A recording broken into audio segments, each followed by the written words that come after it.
Karim, on est tellement heureux que tu sois là. Est-ce qu'on peut l'encourager pour cette dernière partie de J'aime les musulmans?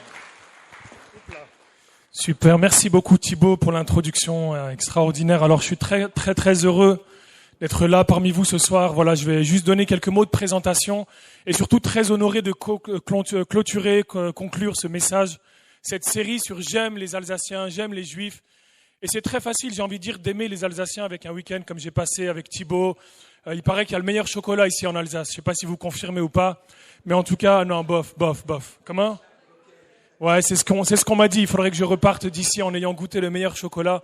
Et en tout cas, j'aimerais vous dire en introduction que l'amour, c'est pas un sentiment, c'est pas une émotion, mais l'amour, c'est une personne. L'amour, c'est quelqu'un qu'on a rencontré et qui nous a transformés et qui nous a rendus capables d'aimer de manière surnaturelle tous ceux qui nous entourent. Et en tant qu'Algérien, ce soir, en tant qu'ancien musulman, je suis non seulement capable de dire j'aime les Alsaciens, mais aussi j'aime les Juifs et j'aime chaque personne présente dans ce lieu parce que l'amour de Dieu est une puissance surnaturelle capable de nous libérer de tout ce qu'on a pu subir pour éteindre ce sentiment de l'amour et afin de nous restaurer, nous rendre capables d'aimer les autres autour de nous. Alors, je voudrais simplement en introduction me présenter un petit peu. Voilà, moi je suis pasteur en région parisienne, Bobigny pour ceux qui connaissent.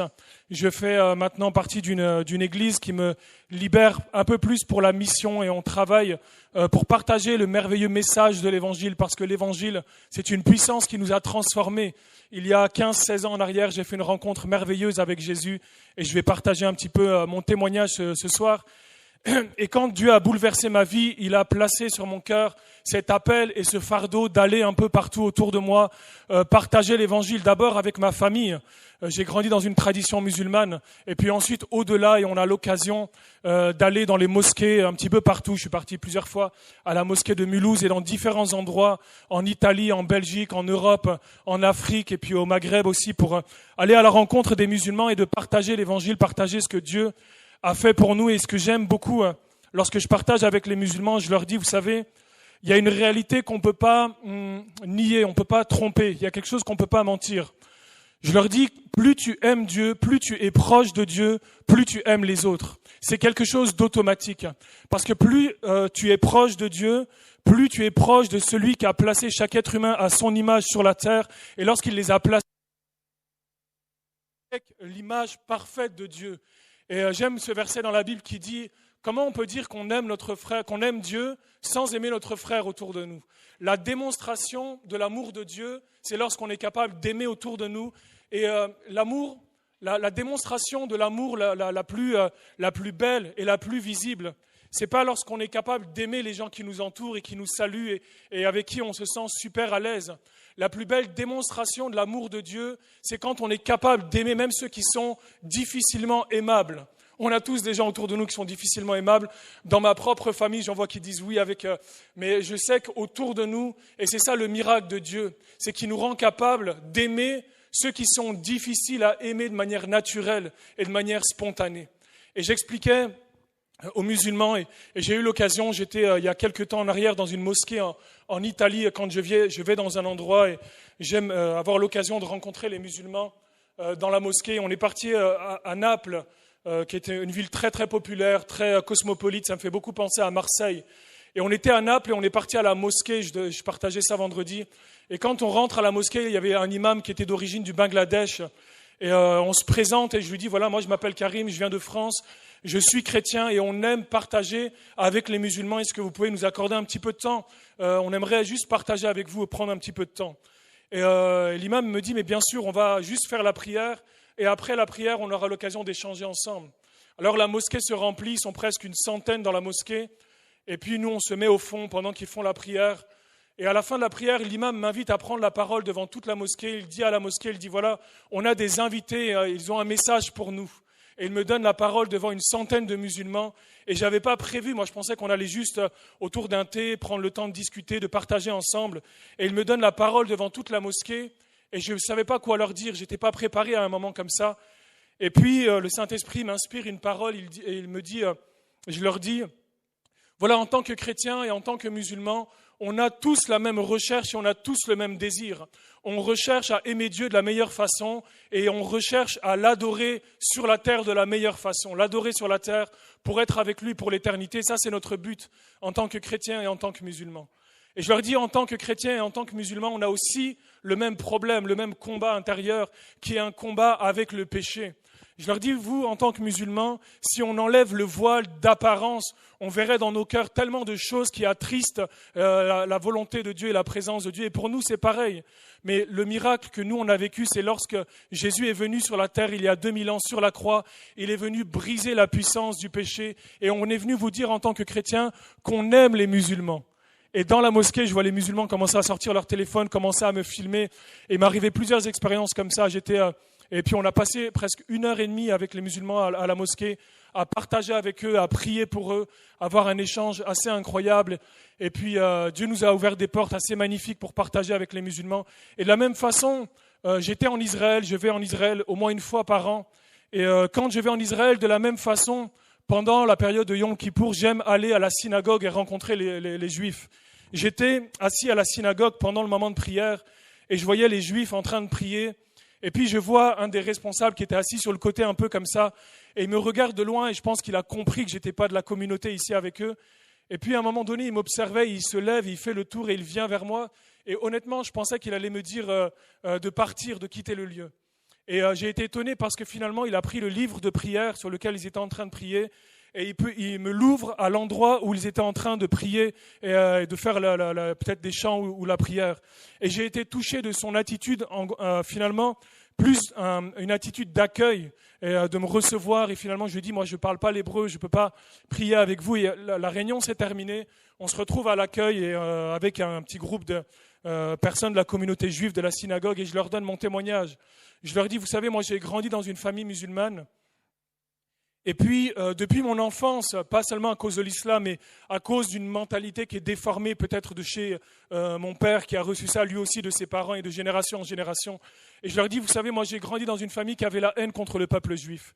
Je leur dis, j'avais la haine contre les juifs, mais un jour, il y a un juif qui a transformé ma vie, il s'appelle Yeshua. Jésus-Christ m'a bouleversé et il m'a donné énormément d'amour pour le peuple juif. Et en tant qu'Algérien, je veux vous dire que je vous aime. En tant que jeune de cette génération, je vous bénis et je veux vous dire que je vous aime. Et je vois plusieurs de ces gens commencer à pleurer, à avoir les larmes aux yeux. Ils ont filmé, ils ont mis sur Internet la vidéo qui a fait le tour, un tour qui a voyagé un petit peu partout jusqu'aux États-Unis. Et ce matin, j'étais à la porte ouverte de Mulhouse et j'ai rencontré une jeune fille qui est d'origine juive. Et elle est tombée sur cette vidéo alors qu'elle n'était pas encore chrétienne, parce que son père était présent à ce moment-là.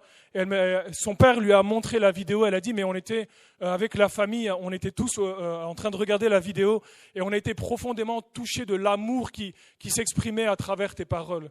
Et j'aimerais juste en introduction dire que l'amour, c'est une puissance de transformation d'abord que l'on reçoit, ensuite qu'on est capable de donner.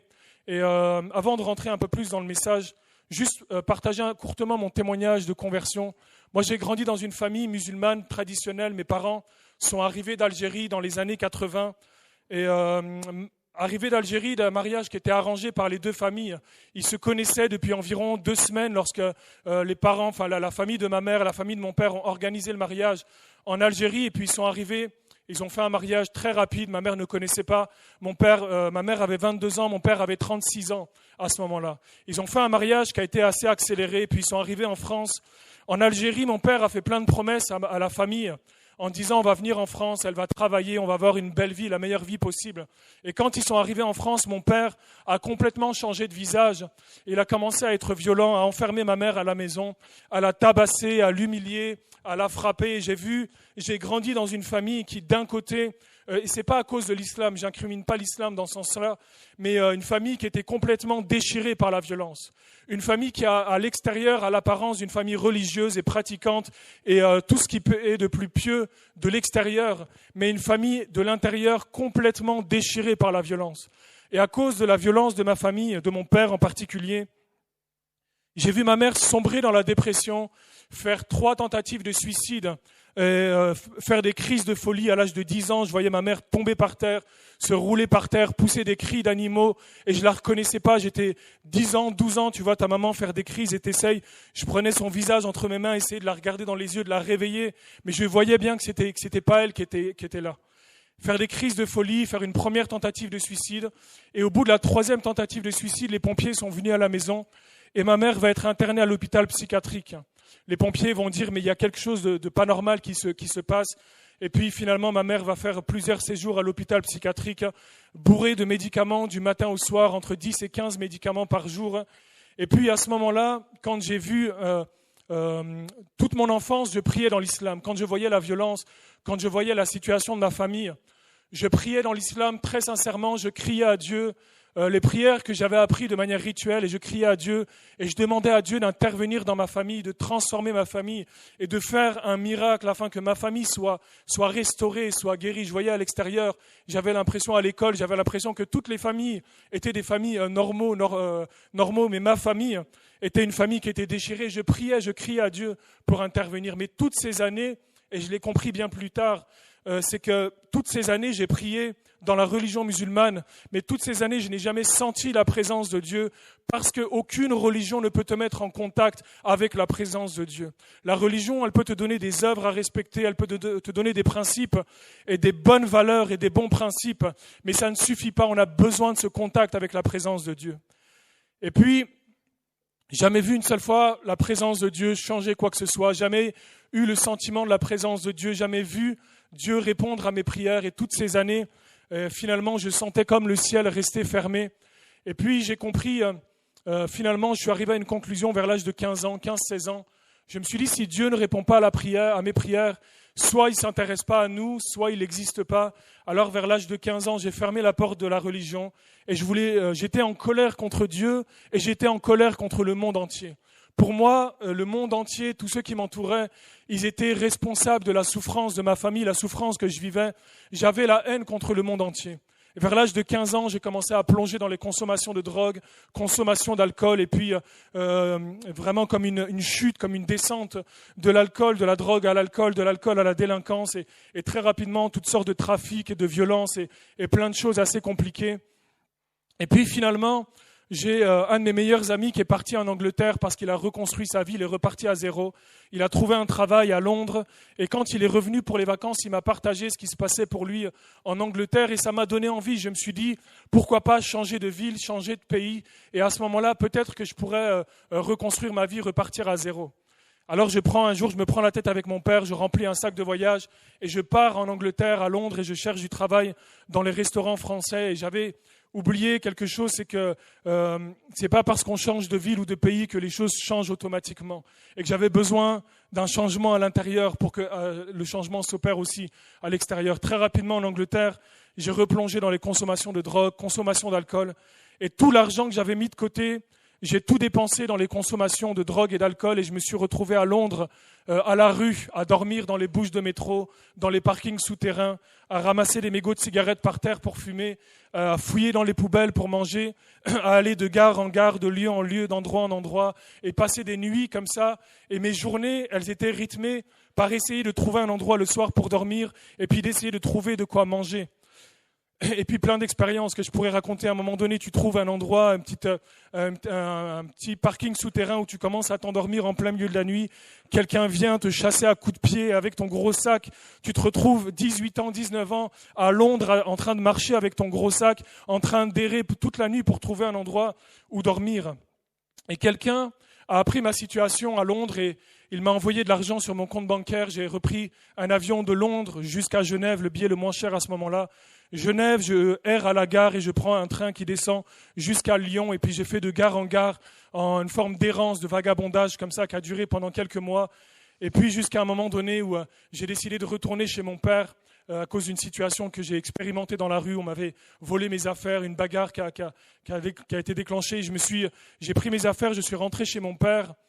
Et quand je retourne chez mon père, détruit par l'expérience de la rue, détruit par ce que j'avais vécu en Angleterre, je n'avais plus aucun frein, plus aucune limite.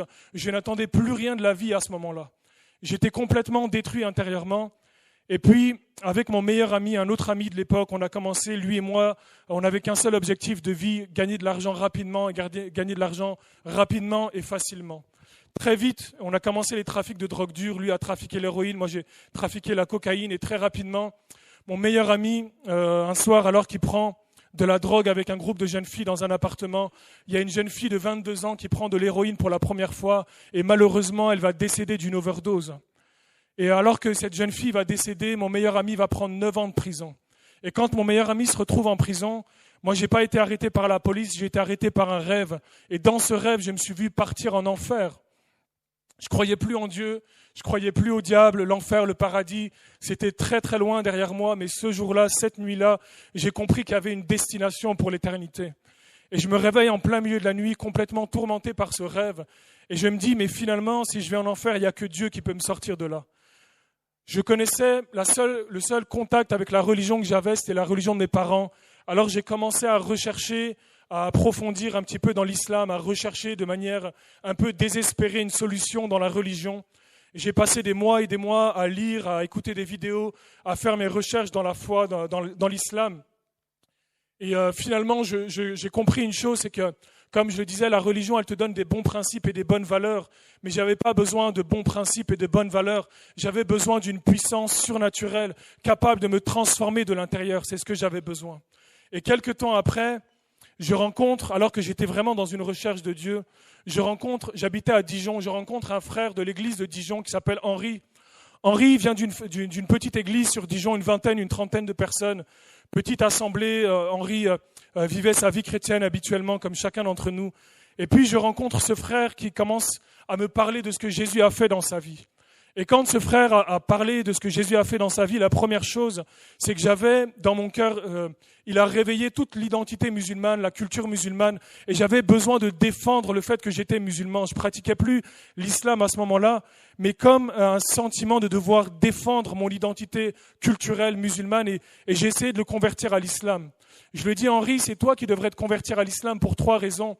Parce que le prophète Mohammed, c'est le dernier prophète, la religion musulmane, c'est la dernière religion, et que le Coran, c'est le dernier livre. Et pour ces 3 raisons, c'est toi qui devrais te convertir à l'islam. Et Henri, il n'est pas rentré dans des débats, il n'est pas rentré dans des discussions, mais il m'a simplement offert la Bible, et j'ai pris cette Bible par respect pour lui, parce que quand j'ai discuté avec Henri, il y a 2 choses qui m'ont touché chez lui. La première chose, c'est l'assurance qu'il avait. Et j'ai vu que ce n'était pas simplement quelqu'un qui parlait de notions vagues de la religion ou de la foi, qui était quelque chose de lointain, mais j'avais vraiment l'impression que Henri parlait de quelque chose qu'il était en train de vivre et qu'il avait expérimenté personnellement. Il me racontait comment, après une séparation, après un divorce, il voulait se suicider. Il avait préparé son suicide dans la cuisine, et au moment où il passe à l'acte, la présence de Dieu remplit sa cuisine. Il a une apparition physique de Jésus dans sa cuisine qui va le transformer radicalement, et Dieu va bouleverser sa vie. Il me donne son témoignage, et quand il me partage l'évangile, il me donne la Bible. Mais lui, il ne savait pas, mais lorsqu'il me parle de Jésus, il a déclenché un combat à l'intérieur de moi. Un combat entre mes pensées et ce qui se passait dans mon cœur. Mes pensées, je me disais, mais Karim, toi, tu es algérien, tu es musulman, c'est pas pour toi l'évangile, la Bible, tu n'as rien à voir avec ces choses-là. Il y avait des pensées qui repoussaient la foi chrétienne. Mais dans mon cœur, il y avait une autre voix qui me disait, et c'est là la puissance du témoignage, il me disait, une autre voix intérieure qui me disait, mais toi aussi, tu as besoin d'expérimenter ce que Henri a vécu. Toi aussi, tu as besoin de la présence de Dieu, tu as besoin de cette transformation, tu as besoin de cette puissance qui te transforme. Et Henri, sans savoir, a commencé à donner soif à mon cœur de vivre et d'expérimenter aussi la présence de Dieu. Et puis, les mois ont passé, j'ai pris cette Bible, je l'ai laissée chez moi, je ne pensais pas la lire un jour, et puis les mois ont passé, puis un jour, je me retrouve dans une situation un petit peu compliquée. Et puis dans cette situation difficile, je pousse un cri vers Dieu et je dis à Dieu, je ne sais pas si tu existes, je ne sais pas si c'est l'islam ou le christianisme, mais si tu existes, je veux te connaître en vérité. Pas selon ce que les hommes disent de toi, ni les imams, ni les prêtres, mais si tu existes, je veux te connaître en vérité. Et quand j'ai fait cette prière, mon regard s'est arrêté sur un panneau publicitaire et c'était marqué « Si on ne cherche pas, on ne trouve pas ». Et quand j'ai vu ce panneau publicitaire, j'ai eu des frissons de la tête jusqu'aux pieds. J'ai compris que Dieu était aussi capable de parler à travers un panneau publicitaire. Dieu parle tantôt d'une manière, tantôt d'une autre, de façon surnaturelle et mystérieuse. Et j'ai cru, je pense que Henri devait prier pour moi pendant tout ce temps où il m'a offert la Bible. Et je prends cette Bible, je rentre chez moi et au moment où j'arrive chez moi, ma Bible était chez moi, et Henri m'a dit, Karim, quand tu vas ouvrir la Bible, ne lis pas dans la Genèse ou dans l'Apocalypse, mais va lire les évangiles et va découvrir l'histoire de Jésus. Et quand j'ai pris les évangiles, j'ai commencé à découvrir l'histoire de Jésus et je pensais trouver la religion chrétienne, la religion qui te parle des idoles et des statues et toute l'image de la religiosité que j'avais un petit peu en horreur à ce moment-là. Et quand j'ai lu les évangiles, j'ai pas trouvé l'histoire de la religion, mais j'ai trouvé l'histoire la plus merveilleuse que j'ai jamais lue de toute ma vie.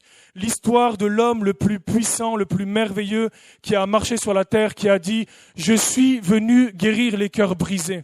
Je suis venu libérer les captifs et rendre libres ceux qui sont opprimés. » Et en lisant les évangiles, j'ai découvert que Jésus n'est pas venu fonder une religion chrétienne, mais il est venu pour transformer le cœur de l'homme qui est dépendant du péché, qui a besoin de cette libération. Et dans ma chambre, j'ai expérimenté, fait une rencontre avec la présence de Dieu. Alors que j'étais en train de lire les évangiles, la présence de Dieu a rempli ma chambre et j'ai été instantanément convaincu de péché. Je me suis senti sale, je me suis brisé dans la présence de Dieu, j'ai demandé pardon, j'ai pleuré comme un enfant sur mon péché. Et la présence de Dieu, l'amour de Dieu a commencé à gagner mon cœur et j'ai ressenti à l'âge de 21 ans, j'ai compris ce que c'était que être en paix à l'intérieur. Pendant toutes ces années, impossible de m'endormir sans avoir consommé de la drogue ou de l'alcool ou de consommer quelque chose. Mais ce soir-là, je me suis endormi dans une paix surnaturelle et je me suis réveillé le lendemain matin dans la présence de Dieu et avec une paix surnaturelle. Et quelque temps après, je décide d'aller à l'église et je viens à l'église toujours en train de lutter avec mes dépendances, avec la dépendance à la drogue, la dépendance à l'alcool et toutes mes dépendances. Je venais à l'église, je chantais, j'avais fait une rencontre avec Jésus, je chantais de tout mon cœur dans la présence de Dieu, mais j'étais toujours esclave du péché. Et quand je suis rentré dans cette église pendant une réunion de jeunesse, pendant la louange, le pasteur a une parole de Dieu et on commence à prier pour les gens qui étaient là. Et la présence de Dieu, la puissance du Saint-Esprit est descendue sur moi. Et le jeune drogué de 21 ans a été visité et baptisé par la puissance du Saint-Esprit. Et instantanément, j'ai été délivré de la drogue, délivré de l'alcool, délivré de la cigarette, délivré de toutes les chaînes qui me tenaient captif. Et Dieu a placé dans mon cœur une vision. Il m'a montré une foule de personnes et il m'a dit ce que j'ai fait pour toi, je veux que tu leur dises. Et c'est la raison pour laquelle aujourd'hui on va un peu partout prêcher l'évangile et partager ce que Jésus a fait pour nous. Mais les premiers défis, c'est que les personnes à qui j'ai dû partager ce que j'avais vécu, c'est à ma famille en priorité. Et ma mère qui était profondément musulmane, pratiquante, lorsqu'elle m'a vu, je me suis dit, je vais aller lui rendre visite à l'hôpital psychiatrique. Et quand je m'assois au pied de son lit, je rentre dans sa chambre, quand je m'assois au pied de son lit, je me demande mais comment je vais lui parler de Jésus. Elle a grandi dans l'islam depuis l'âge de 7 ans, elle fait le ramadan, elle connaît tout ce qu'elle a connu de toute sa vie, c'est l'islam, elle a appris à lire, à écrire avec le Coran. Et quand je rentre dans sa chambre, je m'assois au pied de son lit et avant même que je puisse lui parler de Jésus, elle me regarde de la tête aux pieds et c'est elle qui me dit mais Karim, qu'est-ce qui s'est passé? Il y a quelque chose qui est plus le même, il y a quelque chose qui a changé en toi. Et elle me dira plus tard, et dans son témoignage, elle dit, lorsque tu es rentré dans ma chambre, j'ai vu comme une lumière rentrer dans ma chambre. Ma mère qui était dans la dépression, je l'ai vue enfermée dans sa chambre, les volets fermés, sans manger pendant plusieurs jours, vivre juste avec sa robe de chambre pendant plusieurs semaines, et vivre dans une obscurité, dans une forme de ténèbres et d'un esprit de mort qui l'a poussée à se suicider après ces 3 tentatives de suicide. Vraiment, un esprit de mort et de dépression qui était sur elle. Et quand elle me voit rentrer dans sa chambre, elle me dit Karim, t'es plus le même, il y a quelque chose qui a changé. Alors moi, je savais pas comment lui parler de Jésus, mais c'est elle qui m'a ouvert un boulevard et je lui ai dit, maman, c'est la puissance de Dieu qui m'a libéré, c'est l'amour de Jésus qui m'a transformé. Et quand je lui ai dit ça, alors moi je m'attendais pas à ce qu'elle me dise amen, gloire à Dieu, c'est magnifique, bravo, qu'elle m'applaudisse et qu'elle me dise c'est bien mon fils. Mais elle a commencé à me regarder avec des yeux, vous savez, d'une maman algérienne qui te transperce comme ça. Et elle m'insulte en arabe, elle me met dehors de sa chambre et elle me dit je veux plus te voir, prends tes affaires et pars de là, je veux plus te voir. Et je pars de sa chambre un petit peu déçu, mais le Saint-Esprit me rappelle que en tant qu'enfant de Dieu, on a une puissance surnaturelle qui est la puissance de la prière. J'ai commencé à m'enfermer dans le jeûne et la prière. J'ai commencé à intercéder, à jeûner, à prier, à crier à Dieu pour qu'il intervienne pour ma mère. Et quelques temps après, elle-même, toute seule dans sa chambre, elle va faire une expérience avec Dieu. Elle va faire une prière. Elle va dire « Allah, je te demande pardon parce qu'aujourd'hui, je vais faire une autre prière. » Et elle se tourne vers Jésus. Elle dit « Seigneur Jésus, moi je ne te connais pas, mais mon fils m'a parlé de toi. » Si c'est toi qui l'as libéré de la drogue, moi je te demande qu'une seule chose. Si tu me libères des médicaments, moi aussi je croirai en toi. Elle prenait une quinzaine de médicaments, coupelle de médicaments du matin jusqu'au soir. Sa vie était rythmée par la prise des médicaments. Et puis elle fait une prière simple, cette prière simple, et rien se passe sur le moment, mais quelques heures plus tard, quand elle va pour prendre ses médicaments, elle se rend compte qu'il n'y a plus aucun médicament qu'elle arrive à avaler. Il y a comme quelque chose qui est bloqué et plus aucun médicament n'arrive à passer. Et elle commence à se mettre à réfléchir, mais pourquoi j'arrive plus à prendre mes médicaments? Et à ce moment où elle est en train de réfléchir, toute seule dans sa chambre, elle raconte dans son témoignage, elle sent comme une chaleur descendre du plafond, de la tête jusqu'aux pieds, une présence surnaturelle qui l'a enveloppée, qui lui a fait ressentir l'amour du Père, l'amour surnaturel de Dieu. Et elle dit, à l'instant, j'ai été libérée de la dépression, libérée de la folie et libérée de tous les médicaments que je prenais. Elle a été remplie par l'amour de Dieu, guérie surnaturellement par la présence de Dieu, baptisée d'eau, baptisée du Saint-Esprit. Et aujourd'hui, elle prêche l'évangile avec nous dans les rues. Elle part en mission partout où on va. Et Dieu l'utilise aussi pour partager auprès des femmes musulmanes. Et on a vécu des miracles surnaturels à travers la puissance de l'amour de Dieu. Mon grand frère s'est converti aussi. Et je termine rapidement le témoignage. Je ne voudrais pas vous ennuyer juste avec mon histoire ce soir. Mais en tout cas, Dieu a fait, l'amour a une puissance surnaturelle. Il n'y a rien qui puisse résister à l'amour de Dieu. Parce que l'amour de Dieu désarme les œuvres de l'ennemi. L'amour de Dieu désarme tout ce que l'ennemi voudrait amener comme destruction. Les œuvres de destruction peuvent être restaurées par la puissance de l'amour de Dieu. Et moi, j'étais dans une famille qui était complètement détruite. Et alors qu'on s'est converti avec ma mère, mon père a commencé à toucher à la sorcellerie en Algérie, a commencé à faire des pratiques de sorcellerie. Et comme on était, avec ma mère, convertis, on était sous la protection du sang de Jésus, toute arme forgée contre vous sera nulle et sans effet. Aucune malédiction ne peut prévaloir contre Israël parce que nous avons la puissance du sang de Jésus. Et toutes ces œuvres contre nos vies ont échoué. Mais mon frère, qui n'avait pas de protection parce qu'il n'était pas converti, lui était un petit peu exposé à ces œuvres de sorcellerie et très rapidement, sa vie a commencé à s'effondrer. Il était marié, il avait 2 enfants, il avait un travail, une vie parfaitement équilibrée, mais du jour au lendemain, sa vie commence à s'effondrer complètement. Et puis, il commence à devenir violent, il commence à manifester une violence qui n'était pas naturelle chez lui. Et il a commencé à frapper sa femme, à frapper les parents de sa femme. Et sa femme a pris les enfants, elle est partie, elle a demandé le divorce. Et il s'est battu quasiment avec tous les voisins de là où il habitait. Il a pris presque 17 condamnations en justice en l'espace de quelques mois. Une vie complètement qui a sombré en l'espace de quelques mois, on ne le reconnaissait plus. Et alors qu'il était chez les parents de sa femme, il racontait qu'ils étaient 5 pour essayer de le retenir tellement il était violent, ils n'arrivaient pas à le maintenir. Et puis quand sa femme est partie, il se retrouve tout seul chez lui et pareil, le même esprit de mort, de destruction. Il voulait en finir avec la vie, il voulait se suicider. Et un soir, alors il était tout seul dans son salon, il a mis les couteaux sur la table du salon, sur la table basse dans le salon, il voulait en finir avec la vie, il voulait se suicider. Et vers 1h du matin, il m'appelle, il me dit « Karim, je voudrais juste te dire au revoir parce que ce soir, c'est terminé pour moi. Juste, occupe-toi de mes enfants, de mes filles. » Il avait 2 filles à ce moment-là. Et puis il raccroche le téléphone et tout de suite après, il appelle ma mère au téléphone et il lui dit la même chose. Et ma mère arrive, elle débarque chez lui à 1h du matin. Et alors que ma mère rentre dans son appartement, il commence à faire une crise, il commence à crier et il avait des apparitions démoniaques. Il voyait les démons dans son salon commencer à s'agiter autour de lui et il entendait des voix qui le poussaient à se jeter par la fenêtre. Et alors qu'il arrive pour se jeter par la fenêtre, il vient devant la fenêtre du salon. Ma mère, elle va le saisir et l'attraper pour le maintenir. Et elle ne savait pas comment réagir, mais inspirée par le Saint-Esprit, elle va commencer à chanter des chants de louanges. Et les chants qu'elle avait appris le dimanche matin à l'église. et elle va le tenir et elle va essayer de le calmer et elle va commencer à chanter des louanges. Et au moment, mon frère me raconte, ma mère me raconte, au moment où elle commence à chanter des louanges, la présence de Dieu remplit le salon chez mon frère et au lieu de se jeter par la fenêtre, il va tomber à genoux, il va lever les mains vers la fenêtre et il va dire « Seigneur Jésus, sauve-moi comme tu as sauvé Karim ». Il m'avait vu être transformé, il m'avait vu être sauvé et ce jour-là, Jésus l'a sauvé comme il m'avait sauvé.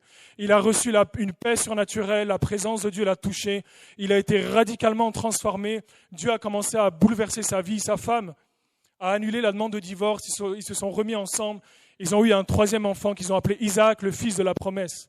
Et les deux ont pris leur baptême et les deux ont vécu vraiment des expériences surnaturelles avec Dieu. Et puis, ma petite sœur aussi a vécu des expériences surnaturelles avec Dieu. Et il y a eu un souffle du Saint-Esprit sur ma famille.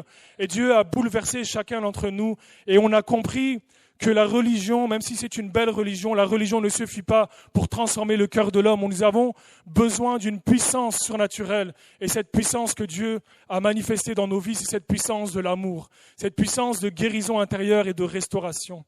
Voilà un petit peu comment l'évangile est entré. Et je bénis Dieu pour Henri.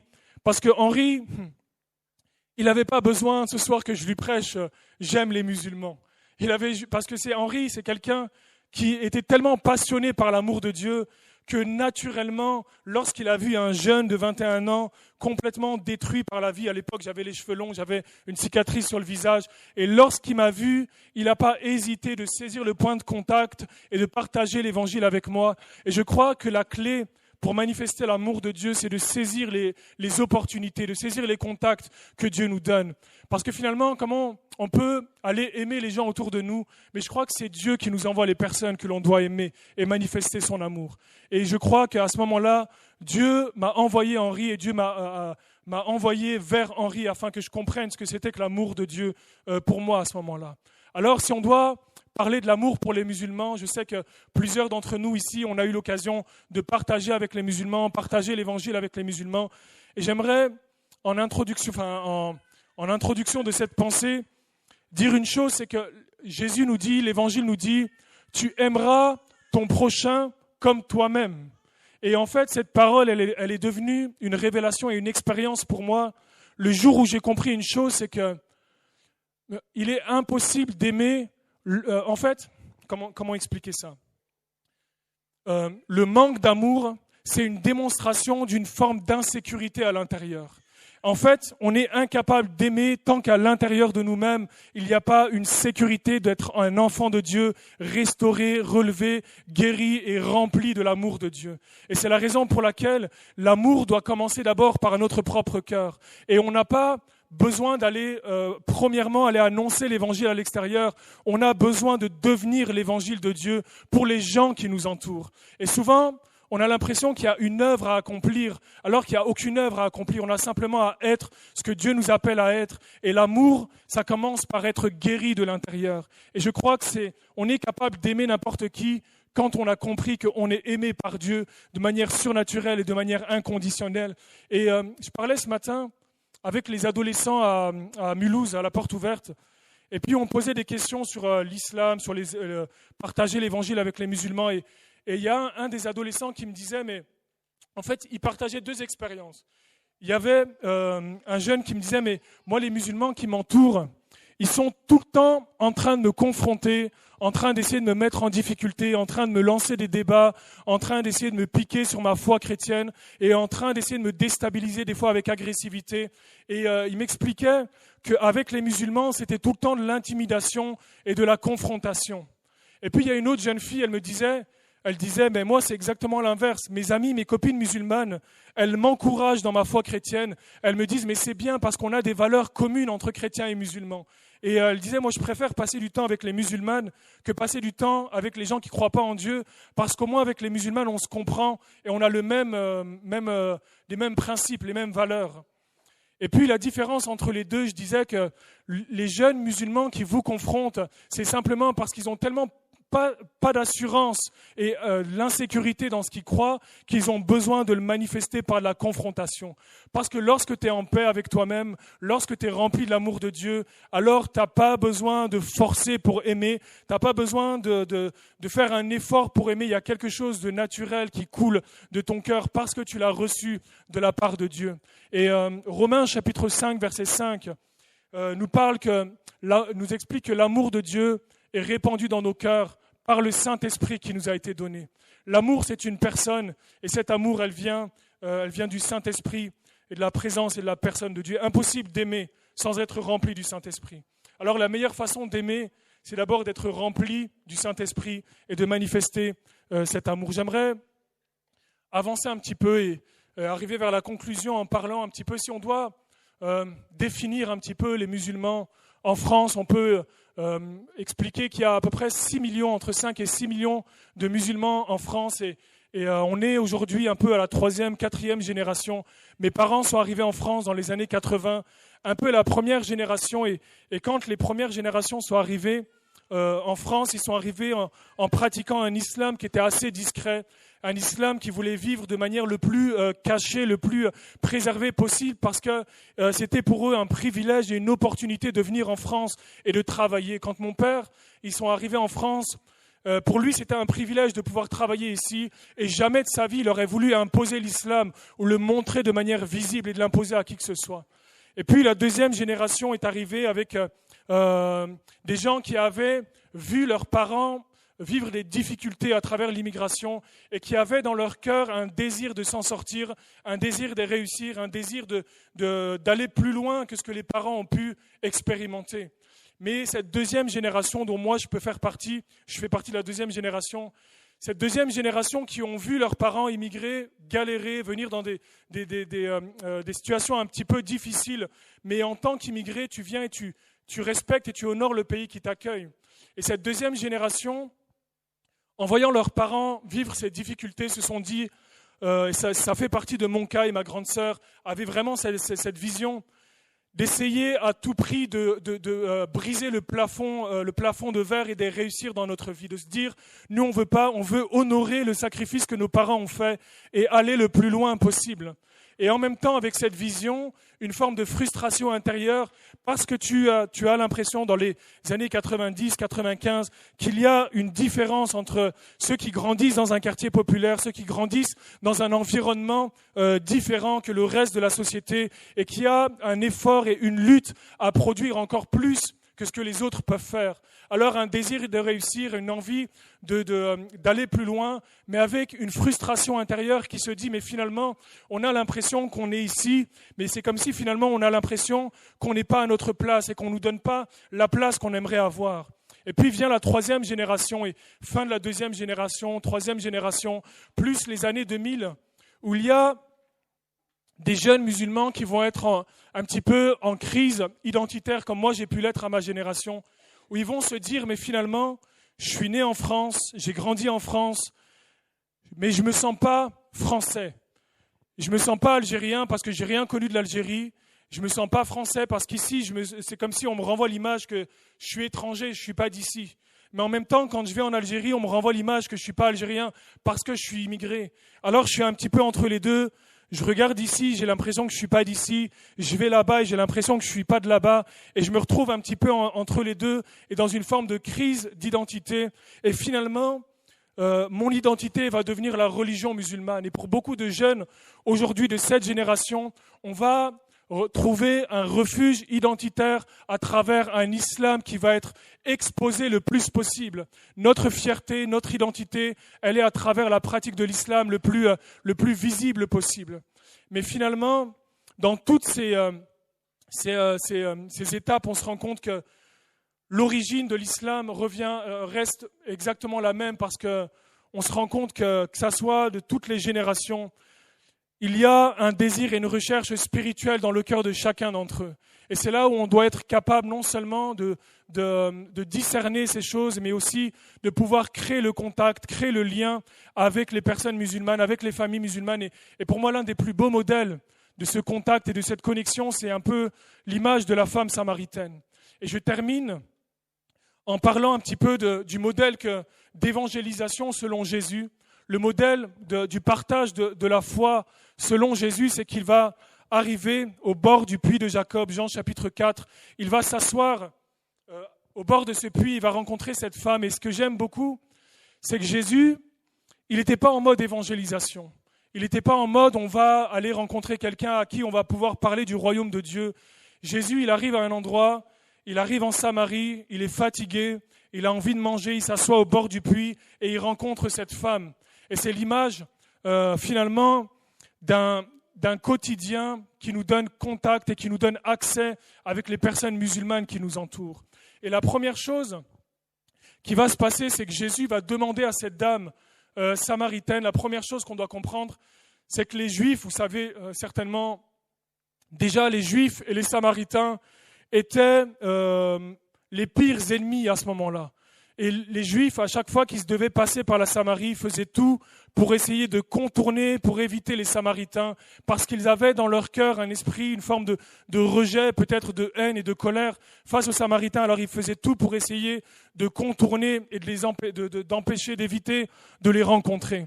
Et à ce moment-là, Jésus va exactement à cet endroit. Il s'assoit au bord du puits de Jacob, et puis il va briser plusieurs préjugés, forteresses culturelles qui étaient présentes à ce moment-là. Les Juifs et les Samaritains ont deux religions complètement différentes. Ils ont deux traditions culturelles complètement différentes. Ils ont deux visions du monde et deux un peu moralités complètement différentes. Mais ce qui est beau dans ce passage, c'est qu'au-delà de ces choses-là, Jésus va briser la barrière, peut-être homme-femme. À cette époque-là, les hommes et les femmes, les Juifs, ne prenaient pas ce contact avec les femmes, surtout dans ce contexte-là. Et puis, Jésus va briser tous les préjugés, toutes les forteresses culturelles qui se dressaient à ce moment-là.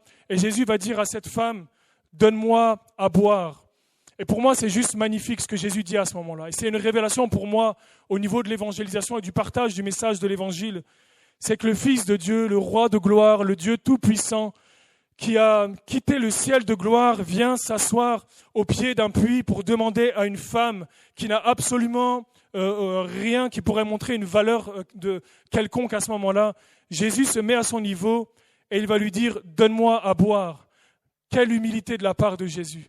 Est-ce que je suis capable d'aller à la rencontre de quelqu'un et de lui demander de m'aider dans une situation, répondre à un besoin? C'est le point de contact le plus facile avec les musulmans qui nous entourent. Est-ce qu'on est capable peut-être de simplement aller à la rencontre des musulmans et de leur demander simplement peut-être de l'aide sur une situation, de l'aide dans un besoin particulier? Et ces choses-là vont nous permettre de mettre en contact et finalement de créer une relation d'amitié, une relation d'intimité, une relation qui va permettre de construire quelque chose au-delà de l'aspect de l'évangélisation. L'objectif ici, c'est que Jésus n'est pas venu simplement pour prêcher le royaume de Dieu à cette femme, mais il est venu simplement pour lui montrer l'amour de Dieu et simplement se mettre à son niveau et de répondre à un besoin. Et je crois que la clé, elle commence ici de se mettre au niveau de la personne qui est en face de nous. Il n'y a pas de meilleur moyen de développer une relation avec quelqu'un, une intimité, une relation d'amitié avec une personne, simplement de répondre à un besoin ou de demander de l'aide à quelqu'un qui nous entoure. Et il y a beaucoup chez les musulmans une forme un petit peu d'honneur de pouvoir t'aider. On parlait tout à l'heure en arrivant, ma sœur qui racontait qu'elle s'est assise et puis il y avait des musulmans autour d'elle. Et tout de suite, ils sont venus pour lui proposer de lui donner à boire, ma sœur qui partageait cette expérience tout à l'heure. Et c'est ce que j'aime avec les musulmans, parce que tout de suite, ils viennent pour te rendre service, ils viennent avec ce sentiment d'hospitalité. Quand je vais à la mosquée pour partager l'évangile, rencontrer les imams, la première chose qu'ils font très souvent après la prière, et j'entends beaucoup de chrétiens qui me disent mais en tant que chrétien, tu rentres à la mosquée, tu vas dans la mosquée partager avec les musulmans. Et je leur dis, mais c'est le meilleur endroit pour partager les musulmans, pour leur montrer l'amour de Dieu que nous, on a reçu.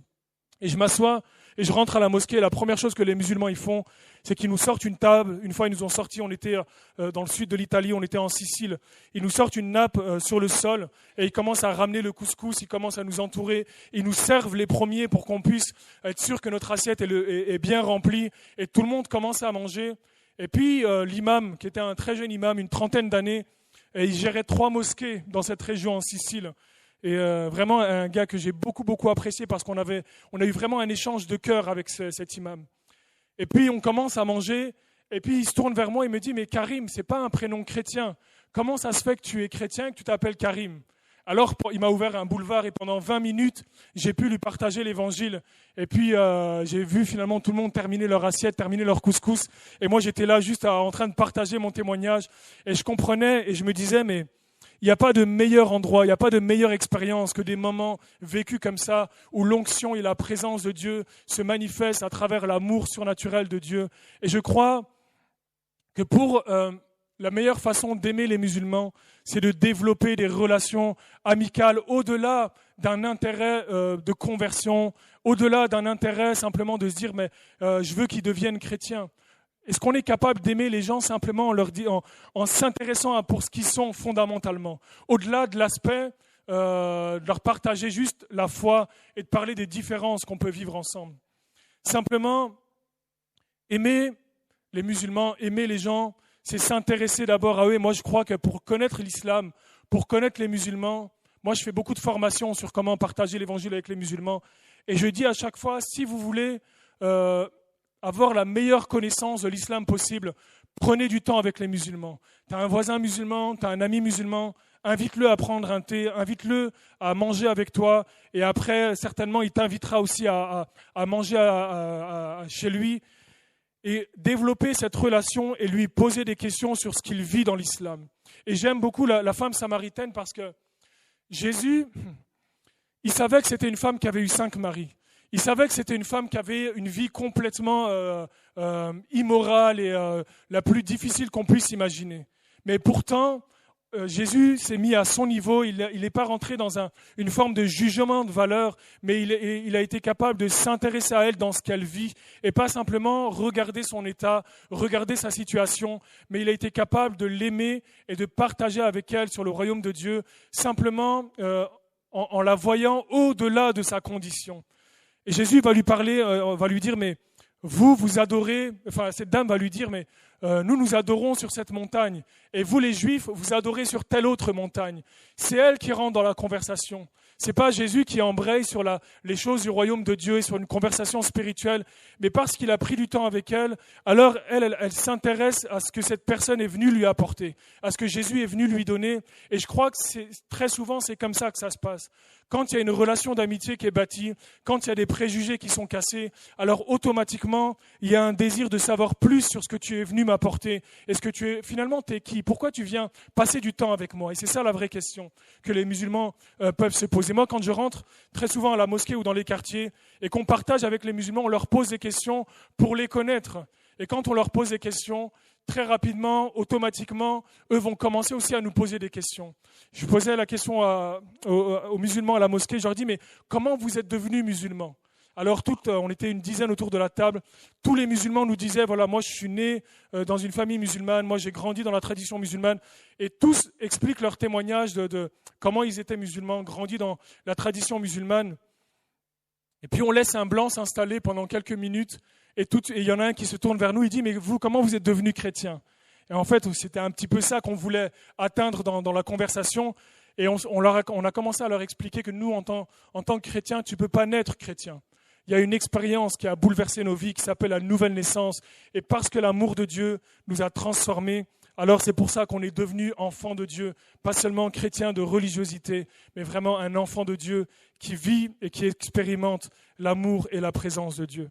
Et cette femme samaritaine, finalement, dans tout l'évangile, si vous avez lu le passage de la femme samaritaine et dans tous les évangiles, la femme samaritaine, une femme qui avait une vie compliquée, 5 maris, mais c'est à elle que Jésus va révéler qu'il est le Christ, qu'il est le Messie. Et à personne d'autre, même à ses disciples, il ne l'a pas révélé à ce moment-là. Mais à cette femme samaritaine, au bord d'un puits, quelqu'un qui n'avait aucun rapport avec la religion, avec la tradition juive, une femme qui est samaritaine, qui est très loin de la croyance de Jésus et de ce qu'il est venu apporter. Il y avait les pharisiens qui savaient plein de choses sur le royaume de Dieu. Mais c'est à cette femme que Jésus a choisi de révéler le royaume de Dieu. Et pour moi, le fait qu'il soit le Christ et le Messie, et pour moi, c'est une révélation prophétique. Et je crois qu'il y a des musulmans à qui Jésus donne une révélation surnaturelle et qui engage dans un ministère, dans une œuvre qui apporte un réveil ici en France et en Europe. Et je crois que c'est le miracle de Jésus. Il vient vers les personnes qui étaient finalement les personnes sur qui on aurait le moins misé, sur lesquelles on aurait le moins imaginé voir une œuvre de Dieu s'accomplir. Et c'est vers eux, ce petit jeune de quartier dépendant à la drogue, dépendant à l'alcool, sur qui personne va miser, et que finalement c'est lui que Dieu va prendre, baptiser du Saint-Esprit et l'envoyer prêcher l'évangile dans toutes les nations. Et je crois que c'est le miracle de Jésus.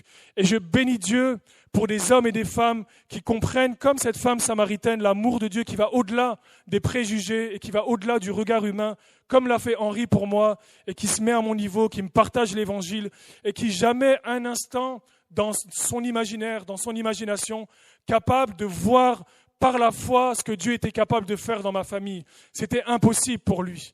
Il donne la Bible à un petit gars complètement brisé par la vie, complètement détruit. Il donne la Bible à ce gars et toute sa famille se convertit. Et 15 ans, 16 ans après, cet homme est toujours en train de prêcher l'évangile. Et je crois que c'est ça le miracle de Jésus. Et c'est le plus beau miracle d'être capable pour nous de changer de regard et de voir les gens comme Dieu les voit. Et je crois que là, on est capable d'accomplir ce que seul Dieu est capable. Un amour surnaturel qui désarme l'agressivité. Un amour surnaturel qui désarme les confrontations, qui désarme les préjugés et qui désarme tout ce que l'ennemi, tout ce que le monde voudrait planter dans notre esprit. Lorsqu'on regarde le monde musulman aujourd'hui, il y a plein de préjugés qu'on peut facilement avoir dans notre esprit. Mais il y a un amour surnaturel de Dieu qui nous dit dans Matthieu chapitre 8, verset 11, « Ils viendront de l'Orient et ils viendront de l'Occident. Et tous ensemble, ils seront assis à la table d'Abraham. » Vous parlerez d'Abraham bientôt. Et Abraham, le père de la foi, qui a en même temps engendré Isaac et en même temps engendré Ismaël. Et lorsqu'Ismaël va être rejeté, je termine vraiment avec ça. Normalement, un évangéliste, il conclut au moins 3 ou 4 fois. Je crois que j'ai conclu 3 fois déjà. Et je termine vraiment après ça. Et Abraham va engendrer Isaac et va engendrer Ismaël. Et on sait que l'enfant de la promesse, c'est Isaac.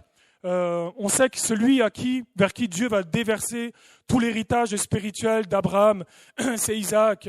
Mais malgré tout, même si Ismaël était finalement une erreur de parcours de la part d'Abraham parce qu'il va prendre Agar, j'aime beaucoup Dieu qui va dire « mais je bénirai Ismaël ». Et Abraham va prier, il va dire qu'Ismaël vive devant ta face. Abraham savait qu'il avait commis une erreur. Abraham savait que Ismaël était une erreur de parcours et il aurait juste pu dire Seigneur, merci parce que tu me libères de cette erreur et que tu permets que je puisse vraiment me concentrer sur la promesse que tu m'as donnée. Mais Abraham va prier, il va dire qu'Ismaël vive devant ta face. Et je crois que c'est le plus beau miracle, c'est lorsqu'on commence aussi à prier pour les musulmans. Une fois, une musulmane, on partage l'évangile dans la rue, elle commence à m'insulter, elle commence à me parler un petit peu mal, me rabaisser. Et à ce moment-là, ça m'a touché dans mon cœur les paroles qu'elle a eues. Et dans mon cœur, il y avait comme un sentiment charnel, un peu de confrontation qui est venu face à cette dame. Et puis je rentre chez moi et complètement un peu en colère, énervé contre cette dame et toutes les pensées. Vous savez, des fois, l'ennemi, il sait comment nous bombarder. Il y a des pensées qui vont tellement vite. Et je rentre chez moi, tout le chemin, je me dis, mais elle se prend pour qui celle-là? Elle me connaît même pas, elle me parle comme ça, mais si elle savait. Et toutes ces pensées-là, et je rentre chez moi, je m'assois et je suis vraiment énervé contre cette dame. Et puis d'un coup, je me dis, je vais prier pour elle. Et je me mets à genoux dans mon salon. Et au moment où je commence à prier pour elle, je sens littéralement dans mon cœur un miracle surnaturel de Dieu, où Dieu enlève tous les sentiments négatifs que j'avais à ce moment-là, et il me donne un amour surnaturel pour cette dame. Et je commence à la voir comme lui la voit. Et j'ai eu de la compassion pour elle, et pendant presque 1 heure, j'ai commencé à prier pour cette dame. Je pleurais pour elle. J'étais effondré en larmes, tellement je sentais la compassion pour cette dame. Et j'ai compris, comme Abraham, qu'Ismaël vive devant ta face, il y a une puissance dans la prière où Dieu va transférer son cœur, il va enlever tous les mauvais sentiments de notre cœur et nous donner ce que lui, il a dans son cœur pour le peuple musulman. Et Abraham va dire qu'Ismaël vive devant ta face. Et Dieu va dire, je le bénirai et je ferai de lui une grande nation. Et aujourd'hui, je crois qu'il y a une promesse de Dieu qui doit s'accomplir encore pour Ismaël et elle s'accomplit lorsque nous sommes remplis de l'Esprit de Dieu, dans la prière, priant, brisant les chaînes, les forteresses de pensée et allant à la rencontre des musulmans pour leur partager l'amour de Dieu. Et je termine en disant, cette fois je termine vraiment, que l'amour, ça commence d'abord par notre propre cœur. Moi, le premier assis ici, je suis incapable d'aimer l'extérieur s'il n'y a pas un miracle de Dieu qui vient toucher mon cœur ici. Et je ne veux pas faire semblant devant personne ce soir en disant, voilà, l'amour, c'est lorsque dans la présence de Dieu, il y a un transfert du cœur de Dieu à notre cœur et on reçoit l'amour surnaturel de Dieu pour nous transformer et pour nous envoyer avec sa puissance, avec sa force. Et c'est le miracle de l'Évangile. Ce n'est plus moi qui vis, mais c'est Christ qui vit en moi. Et si je vis aujourd'hui dans la chair, je vis dans la foi au Fils de Dieu qui m'a aimé et qui s'est livré pour moi. Il y a besoin d'un transfert de cœur pour manifester l'amour de Dieu. D'abord pour être guéri et ensuite pour le manifester à l'extérieur. Que Dieu vous bénisse et je te laisse conclure.